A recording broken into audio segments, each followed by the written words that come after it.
It's here. It's arrived. The Antichrist has revealed itself to me. Wednesday, Season 2. It's staring back at me.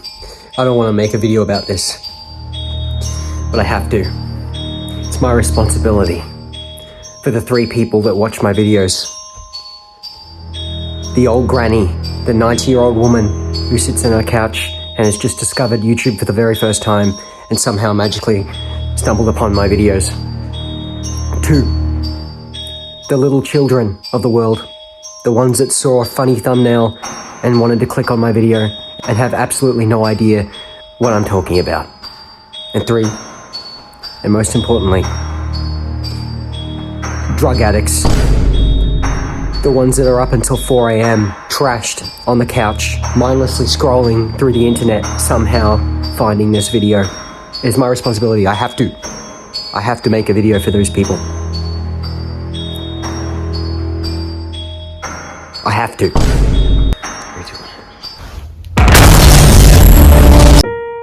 The next 4 hours of my life were painful. As you can see here, security cam footage of me as I was witnessing this show, me going through the 5 stages of grief. And you can see here the denial in my face. But denial is a river in Egypt, my friends. And this is Melbourne, Australia. And there is no room for denial in Melbourne, Australia. I tried my hardest to stay positive, to think, no, this could get better. I was very, very wrong. You see, I'm a very big Tim Burton fan and I'm a very big Addams Family fan, so I want this sort of show to be good, but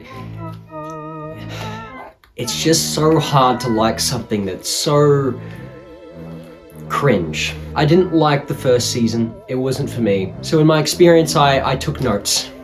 I took the Ben Shapiro route, because as we know, Ben Shapiro is the greatest movie critic of all time.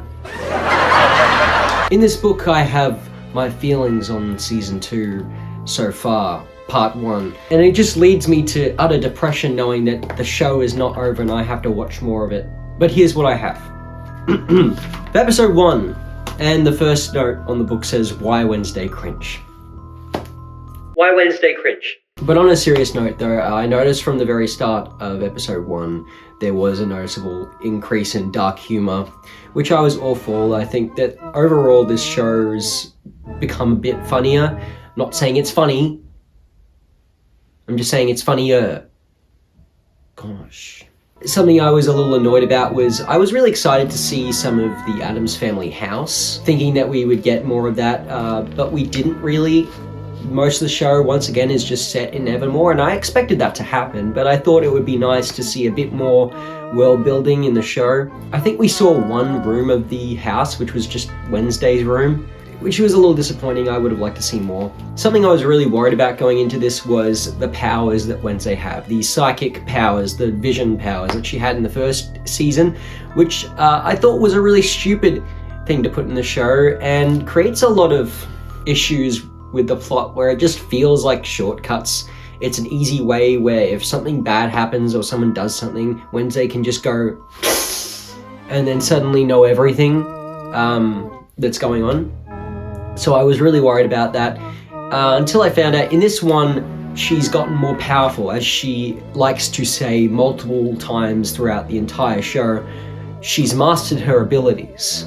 And of course, as I suspected, they just sort of try to make you forget that she can do that in the latter half of part 1. The first 2 episodes, she does it a few times, and then in the second half of part 1, she doesn't really do it, and this is around the part where she's trying to figure out who's killing people in the show. It was just annoying, and lazy. It was lazy, is what I'm trying to say. And this is why I don't think I should have given her these powers in the first place, because if they didn't do that, then this problem wouldn't even be in the show. If you just made her solve cases based on the fact that she's smart, which she is in the show, shown to be smart. She practically, that's another criticism I have, is she doesn't really seem to have any weaknesses in this series. She doesn't struggle. Like, there's a couple rare moments where she fails to do something, but overall she pretty much knows how to do everything and succeeds in everything she does, and it makes everything really predictable. because I don't feel stakes. I don't feel like she might fail at what she's doing, because she almost always succeeds no matter what, because she's Wednesday. Another thing is, now because of what happened in season 1, Wednesday is now famous. So she goes to a school where there's a bunch of people who think she's amazing, and she has this stalker person who's trying to scare her, I guess. I'm not going to go into that stuff because I don't want to spoil any of the show in case you actually want to watch it. But let's just say I wasn't happy with the direction it took. I thought it was built up to be really cool, and then the reveal was really disappointing and way too early on, because they were trying to build it up at the end of season 1. At the very last thing that happens in season 1, she gets like a stalker message. So I thought it was going to be a really big deal, and then it just wasn't. Steve Buscemi is in this show now. He's the new principal who's replacing the old principal. He did a really good job. He's Steve Buscemi. You know, he's always enjoyable to watch. He's playing like a very sleazy type of character. I thought that was an interesting thing to see. I liked it, though I'm a little confused as to where they're taking his character, because I thought maybe he'd be a big bad guy, but it seems like he's not going to be the big bad guy. He's just sort of simply a sleazy principal character. I'm wondering, is he going to end up doing something bad at the end of the show, or is he going to do something, or is he going to be a good guy? There was a plot going on around him and the Siren Girl where he's sort of manipulating her throughout the show. I thought that that had a lot of potential, but it's not really progressed too much. They set it up and it hasn't really gone too far yet. I'm guessing they'll probably do more with that later on in part 2. So that part of the story I was a bit more invested in, because I thought there was a bit more, it was more interesting.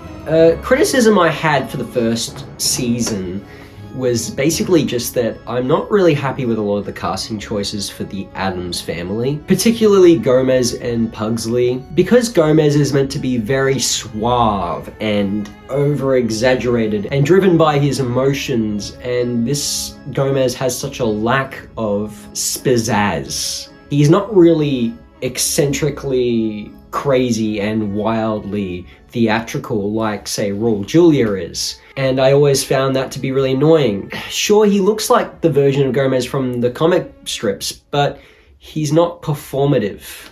And I found it really disappointing. And unfortunately, that carried over into this season as well. And with Pugsley, I thought the Pugsley casting to an extent was acceptable in the first season. There was such a lack of him in the show. And this season, he's sort of acting dumb. And I'm not saying that Pugsley can't be a less intelligent character. You can have him be that. But the way that the actor is playing it, I felt like I needed more from him, and I wasn't getting it. So performance-wise, I was disappointed with Pugsley, and I was disappointed with Gomez. Morticia, surprisingly, is improving for me, because I wasn't really a massive fan of her either in the first season, but I hate her a lot less in this one. She's more likable, and I can understand her motivations a lot better, and I feel like they're leaning more into her background and backstory and giving more context to the way that she acts and why her relationship with Wednesday is strained. If they don't solve that by the end of this season, I'm going to be really upset. I need this plot thread to just die. It should have died in season 1, but it's still going on. So it better be over by the end of the show for this season before they do season 3. And I'm sure they're going to do season 3 because this show makes a lot of money. My other issue is Gomez and Morticia's romantic scenes. You know, in the original movies, anytime Gomez and Morticia in the movies would get romantic, this is me.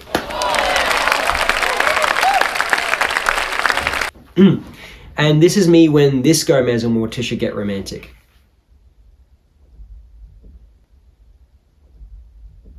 You got that? Yep. Okay, let's move on. Something I found interesting about the show was that they're establishing in episode 1, Ophelia, I think is the name, Morticia's sister, who is actually, I think, appears in the original 60s television show. So I thought that was really interesting. They're sort of like calling back to a character that I believe the original show created. So they're bringing that in there. I liked that. And there's a lot of mentions of her. They don't show her yet. Maybe she'll appear later on, or unless she's dead or something. I could have missed them saying that she was dead. But I thought that plot thread is interesting. There's like this magic spell book that Wednesday's using that Morticia doesn't want her to use that belonged to Morticia's sister. And there's this whole thing surrounding that. I won't go into spoilers about what happens there, but I thought that plot was actually kind of intriguing. This gorgeous animation segment about a spooky story regarding this like old genius student that used to live at the school but then died and was buried near a skull tree, and then Pugsley goes to the skull tree to resurrect this dead genius student, and it was so interesting and I was so excited, which made it all the more disappointing when they subjected the genius character to a bumbling zombie character who was really just, I mean, for the first few scenes he was in, it was just for comedic relief. They could have made that such a threatening, cool character, but he's got like no brain because he's a zombie and he can't speak properly, and he's just like a bumbling, vicious monster that goes around eating people's brains. And I was so annoyed by that because in the first season, the bad guy was a giant monster that went around viciously tearing people apart. I wanted like a more intellectually threatening character that could match Wednesday, who's an intellectually powerful character as well, and that could have been really, but they just didn't do that. Maybe that'll change. They mentioned that the zombie character was growing his brain back, so maybe at the end of part 2 he'll be really smart or something. But really, if that happens, why would you wait till the second half of the season to have that be a thing? Why not have throughout the whole season have the it doesn't matter. Just things like that bothered me. I'll also mention that some of the camera work is really good in this season, the vast improvement from the last one, though I noticed some of the cuts were a little clunky in places. I know that's really nitpicky, I just thought I'd bring that up because I took notes of that as well. The music is really good. I don't know if Danny Elfman's doing the music again. I assume he is. He always does for Tim Burton. So if it was him who did it or if it was someone else, very good job. I liked it a lot. There's also a bit at the end of episode 1 where there's this giant bonfire and Wednesday has to go after something that belongs to her that's been put in the fire. I liked that, and I thought it was really interesting because it showed how much she cared about this thing that she had. I won't mention what it is because otherwise I'll spoil the episode. And lastly, episode 1 set up Enid's character being very rude to the snake head boy that she was in love with in the first season. It seems that she's not in love with him anymore and has decided she's got this massive crush on this like guy called Bruno, who's this wolf dude, and she's like cheating on her boyfriend with him and doesn't tell him about it, and that becomes relevant later on. And that was episode 1, and I just thought it was okay. I think I liked this episode better than most of the stuff from season 1. And though I personally didn't like it, I thought I'd give it some points for being okay. So I gave it 7 out of 10. And then on to episode 2, where it started well. There was like this cool scene with crows coming out of this dude's like mouth, and I thought, oh, cool effect. That was a nice little thing there. It tries to establish why Wednesday's powers aren't really working, and that's because of the fact that like she can't look into the victims' minds to see what they saw because they don't have their eyes, because the bad guy who's murdering them is taking their eyes. And I thought, all right, that's a fair enough way to get around it, I suppose, but I still think that they shouldn't have given her powers, because this wouldn't even be a thing they'd have to explain away in the first place. Overall, this episode was very predictable. I found myself guessing a lot of the things that were going to happen. There's a bit where Wednesday goes to one of the victims' houses to visit them and then sees that they're dead. I won't say who it is because that's another spoiler. But she gets seen by the cops and they take her to the station, and Gomez comes in to take her out and says that he pulls out like a card saying he's a lawyer. And I just thought, wow, they never mentioned that before in the show, and they never bring it up again. Also, I noticed Gomez is bad at golf in this. There's like a little clip where it shows him like not doing a good drive or something like that, and just thought, wow, that's because I remember Gomez being really good at golf and it being one of his hobbies, but I guess they just don't care about that. I don't know. Look, I know I'm being nitpicky, I know, but you know, it's Wednesday. Once again, this is the episode where they start establishing more about the dead genius guy that got resurrected by Pugsley, and Pugsley is keeping him as a pet, And it's just sort of annoying because he could have been super threatening, like I said, and he just wasn't because they reduced him to like a gag. And this is also the episode when Christopher Lloyd makes his cameo, the original Fester Adams. He's a floating head in a water tank. And also I couldn't understand a single word he said in his first few scenes. And then later on I started understanding what he was actually saying, because they had this like water effect over his voice because he's in the tank. So look, I think they could have done it better. I don't know, I'm not a filmmaker, I'm just some punk on the internet. Oh, and later on in this episode, Wednesday goes to visit, what's his name? The guy that turns into the Hyde in the first season, Tyler. Right, yeah, she goes to visit Tyler, and there's some like really cringy dialogue between them where Tyler's like doing his TikTok alpha male voice, and he's just like, you sense the pain in me, and you loved it. And Bruno and Enid's relationship, the one that is going on behind Snake Man's back, is just unlikable. I don't feel any personality off of this Bruno dude. He's just sort of some big buff guy who turns into a wolf. Anyway, a cello teacher approaches Wednesday asking if she wants to take lessons with her, to which Wednesday, obviously being the annoying, self-centered, stupid character that she is, says no because she's good at everything and doesn't need help from anyone. And she talks about how like Wednesday's inner pain makes the cello playing interesting and more fun to watch, and I just thought it was just more cringe dialogue. This is the episode where they reveal who the stalker is, and I thought that the reveal of the stalker was really stupid. I also don't think they should have revealed it in episode 2 of the show. And the plot, I noticed, was just in general getting more convoluted, more messy. There's a lot of stuff happening. It's not that any of it is uninteresting, it's just that there's a lot of stuff going on at once, and I'd like it to calm down and just chop out a few unnecessary things that it doesn't need. This episode was a lot worse than episode 1, so I give it a 6 out of 10. Only 1 point down from the other one. Once again, taking in the fact that I'm biased and it's just personally not for me.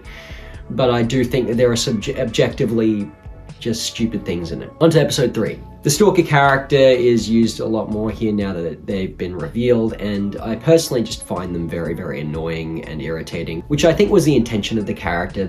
People made the show, wanted them to be annoying. Once again, Pugsley's actor just not really doing it for me, even more so because he sort of wasn't, I think from memory, wasn't really in episode 2 very much, but when he started showing up a bit more in episode 3, I found him just, there's not much behind here. I need more expression, please. Once again, I noted down that Wednesday just can do anything and everything she sets her mind to. She has no weaknesses, she has exclusively strength, and she has proficient talents in almost every single facet of being a human being, except for caring about other people. And it's really at the forefront of episode 3 where they have this like contest among campsites, and she just absolutely wrecks this other team all by herself almost, and takes all the credit, and everyone it's just too much. I don't like it. I'm annoyed. I don't like it when a character is literally able to do everything and has no weaknesses. Even Superman has a weakness. There was also a scene when Bruno, the weird wolf guy that Eden's in love with, is playing guitar and the cello teacher is singing along, and I thought it was really cringy. Minus 1,000 aura points. Though I'll give this episode one thing, the weird camp dudes that were trying to compete with the outcasts were actually kind of funny. I don't know, I just thought it was like a nice little bit of comic relief, and I'll give it a point for that. Eventually, nearing the end of the episode, Wednesday is getting really frustrated with Morticia because she won't give her spellbook back, so she challenges her mother to a blinded sword fight, which was absolutely ridiculous because they're blindfolded and they can't see what they're doing, and they're fighting so proficiently. You could have just had the fight without the blindfolds and keep the same choreography, except it would be realistic because they wouldn't be blindfolded. I know that's also a little nitpicky, but really it was kind of stupid. Anyway, I won't tell you the outcome of the fight because that'll be spoilers again, but I just thought the scene was really stupid. Sorry. And then my last note was, Gomez is a dum-dum in this show, minus 1,000 aura points. So I give episode 3 a 5.5 out of 10. So as you can see, it's been the downward spiral from here, just slowly losing points. Episode 4, I didn't take many notes for. At all, actually. I was sort of sitting back and letting it happen, and because I realized that it was probably going to have a cliffhanger because it's leading into the next part. So anything that happens here will be set up for something that will be paid off later on. So I didn't want to be too judgmental on anything yet. I'll say I enjoyed episode 4 a lot more than I did with 2 or 3. But by then I was like 4 hours into this and I just wanted it to be over. So whilst my personal experience wasn't that great, I'll give it extra points for the fact that I can tell that it was better. The only thing I really was going to say about this episode was some of the older villains, including Christina Ricci, returned for this episode. And I thought that was interesting. I like Christina Ricci, she's a good actress, so it was nice to see a bit more of her. Then Tyler breaks out of prison or something, and he's loose on the streets killing, and he hurts Wednesday in some way, which was actually my favorite part in the whole show, was watching Wednesday getting thrown out a window. Oh, that bit was really funny. Sorry. Anyway. And the other thing I had to say was that Uncle Fester in this episode was pretty funny. He had some good little gags and I liked it. It gave it a bit more comedic presence in the show that felt a bit more like what the Addams Family is meant to be, because Addams Family is meant to be funny. So yeah, episode 4, like I said, don't have much to say about it. It's all sort of just set up for stuff that's going to happen in the next season, so I won't have my completed thoughts on episode 4 until I've seen episode 5, but as it stands right now, I'd give episode 4 roughly maybe like a 6.5 out of 10. It was better than episode 2 and 3. I still think that episode 1 was the best episode in part 1 by far. Look, I know I've been really mean to the show. I'm being very nitpicky. That's why whilst my criticisms are pretty judgmental, my score giving is somewhat generous, I'd like to think. Giving episode 1 like 7 is like a pretty decent number to be proud of. Though I'd say overall, the series just, it's not my kind of show. And I love gothic type of movies and stuff. It's like dark comedy is my favorite genre, but it's just not, it doesn't have the same vibe as Tim Burton's Dark Shadows or Beetlejuice. It feels like Riverdale, but with the Addams Family. And I'm really sick of that sort of Netflixy type of show where it's so focused on romantic drama and school drama, and I just don't care. I'm gonna give it a score overall of how I feel about it. I'd say roughly part 1 is like about 5 out of 10 for me. It's not awful, it's watchable, it's got enjoyable moments, but I just feel like it's just not my thing. But yeah, Wednesday season 2 part 1 is a show, and it does exist, and you can watch it. Anyway, bye!